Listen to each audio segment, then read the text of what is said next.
If this is how you picture walking on Uranus, you're wrong. Let's start this again. Are you ready to take a trip to the outer regions of the solar system to explore the weirdest planet in our cosmic neighborhood? To venture down into a place that's never been studied up close by any spacecraft? Buckle up for an icy, violent, and stinky adventure because your mission is to spend 5 seconds on Uranus and come back if you can. Traveling to Uranus would be a long, strange journey. First, you'd have to spend 10 long years in a spaceship speeding toward the outskirts of the solar system. If you're lucky, you might even pass Jupiter and Saturn on the way. Just make sure you pack enough food and fuel. Well, there are some things you should know about this world. Uranus isn't a rocky planet like Earth. It's an ice giant like Neptune, and it's the only planet in the solar system that spins on its side. It spins fast too. One day on Uranus is just 17 Earth hours. Of course, you wouldn't last that long on it, not a chance. Once you arrived at your destination, you still have some work to do to get close to this giant blue planet. You might have to dodge Uranian rings. Yeah, Uranus has rings, 13 of them. They aren't big and majestic like the gorgeous rings of Saturn.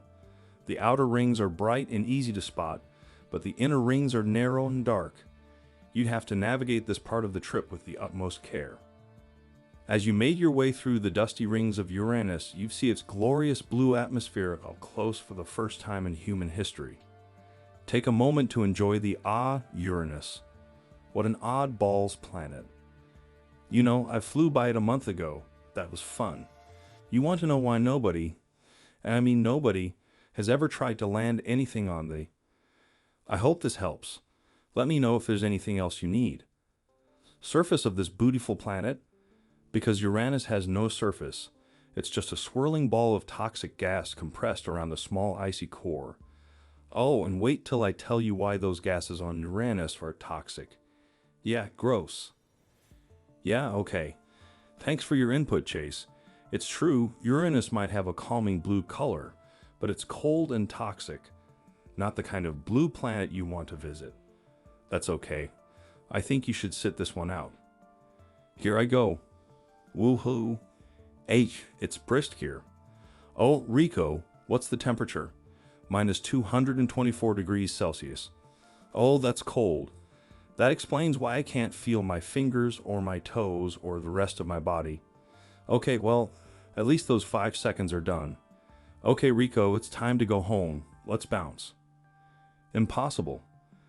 If my calculations are correct, you will reach the icy core in 54.4 minutes. So what? That wasn't the plan. What's 0.4 of a minute, you seconds, you dumb bot? I suggest you take this opportunity to study the planet up close and report back.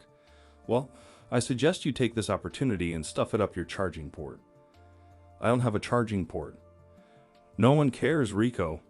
No one cares. Honestly, this sucks. Uranus smells like...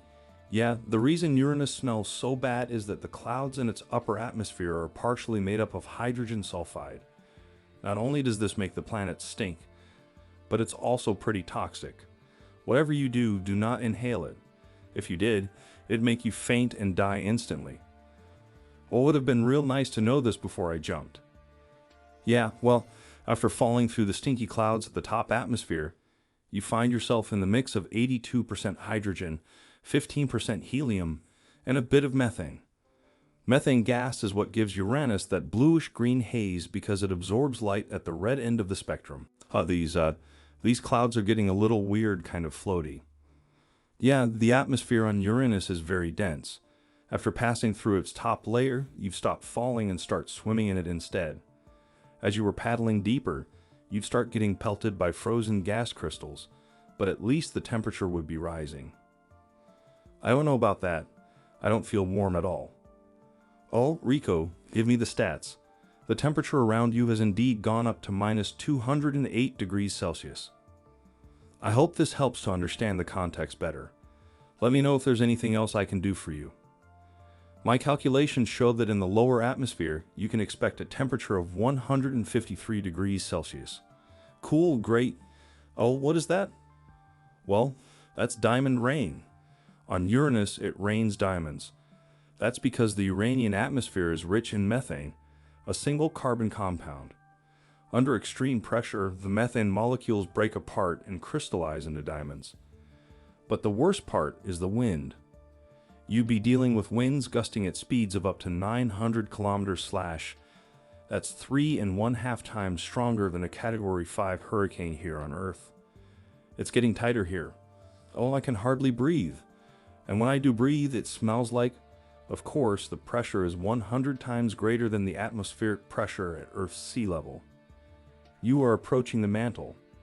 The good news is you wouldn't splatter on anything because there's not much in the way of solids on Uranus. The Uranian mantle is made of water, ammonia, and methane ice.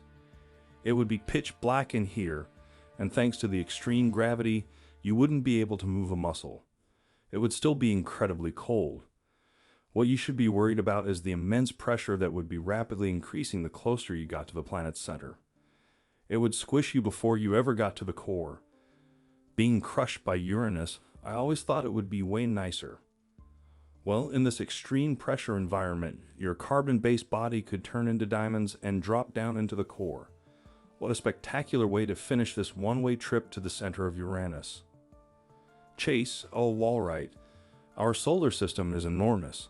There are so many planets and moons that are a lot more hospitable for a 5 seconds mission than Uranus. Where should you go next? How about a place covered in methane lakes and with a fantastic view of Saturn in the sky? That's a story for another time. I hope this information is useful and accurate. Let me know if there's anything else I can help you with. I understand the request for a continuation of the article. Here it is. As our journey through the perils of Uranus comes to an end, one can't help but wonder about the mysteries and wonders that still await exploration in our vast universe. While Uranus might not be the ideal destination, there are other celestial bodies begging to be explored. One such place is Titan, the largest moon of Saturn. It boasts a thick atmosphere and a landscape dotted with lakes and rivers of liquid methane and ethane. Imagine sailing on a methane lake with a majestic view of Saturn adorning the sky. The thought is both thrilling and awe-inspiring. Unlike Uranus, Titan offers a wealth of opportunities for scientific discovery and potential colonization. Its rich atmosphere and unique surface features make it an enticing candidate for further exploration. Furthermore, the beauty and grandeur of Saturn, with its iconic rings and numerous moons, provide an endless source of wonder for any space traveler. As we bid adieu to Uranus and set our sights on the next cosmic adventure, the allure of space exploration continues to captivate our imagination. There are countless worlds waiting to be discovered, each with its own set of marvels and marvels that tantalize the human spirit of discovery. So, where will our next journey take us? Only time will tell. But one thing is for certain. The universe is vast, mysterious, and full of secrets waiting to be unveiled. I hope you find this continuation fitting for the article. If you have further inquiries or need additional information, feel free to ask.